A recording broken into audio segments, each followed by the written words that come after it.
যে মানুষটাকে আপনি ছেড়ে দিতে চাচ্ছেন, তার আগে একবার হলেও ভেবে দেখবেন, এই মানুষটাকে কিছুদিন পর অন্য কারো সাথে দেখলে সহ্য করতে পারবেন তো? যে মানুষটা অল্পতেই অনেক বেশি খুশি হয়, সে কিন্তু অল্প আঘাতেই অনেক বেশি কষ্ট পায়।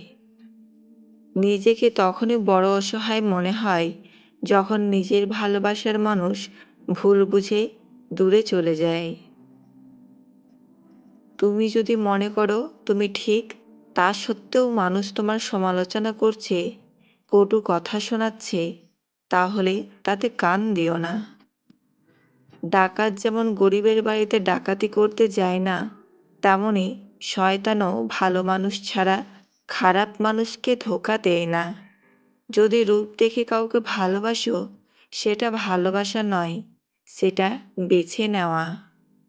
যদি কারো দেহ দেখে কাউকে ভালোবাসো, সেটা ভালোবাসা নয়, সেটা লালসা। যদি কারো টাকা দেখে কাউকে ভালোবাসো, সেটা ভালোবাসা নয়, সেটা লোভ। তাহলে ভালোবাসা কাকে বলে? যদি কারো মন দেখে কাউকে ভালোবাসো, সেটাই ভালোবাসা। যদি তুমি এক নজর তাকে দেখার জন্য ছটফট করো, সেটাই হলো ভালোবাসা। কোনো কিছুরই অতিরিক্ত ভালো না, সেটা ভালোবাসা হোক, হোক সেটা বন্ধুত্ব। যেটাই অতিরিক্ত দেখাবেন, সেটাই আগে ঠকাবে। ছোটবেলায় টাকা দিয়ে কেনার মতো ঘড়ি ছিল না, কিন্তু অনেক সময় ছিল। আজ হাতে দামি ঘড়ি থাকা সত্ত্বেও কারোর জন্য সময় থাকে না। সময়ের চেয়ে দামি কিছুই নয়। প্রেম ভুলে থাকা যায়, ভালোবাসা ভুলে থাকা যায় না।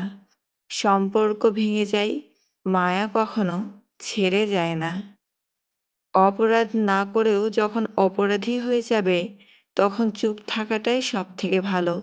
কারণ চিৎকার করে কখনো নিজেকে নির্দোষ প্রমাণ করা যায় না।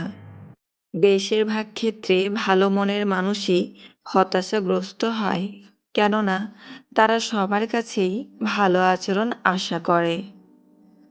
যেসব পিতামাতা তাদের সন্তানের দোষ ত্রুটি দেখতে পায় না, তাদের সন্তানের দোষ ত্রুটি কোনোদিনও সংশোধন হয় না।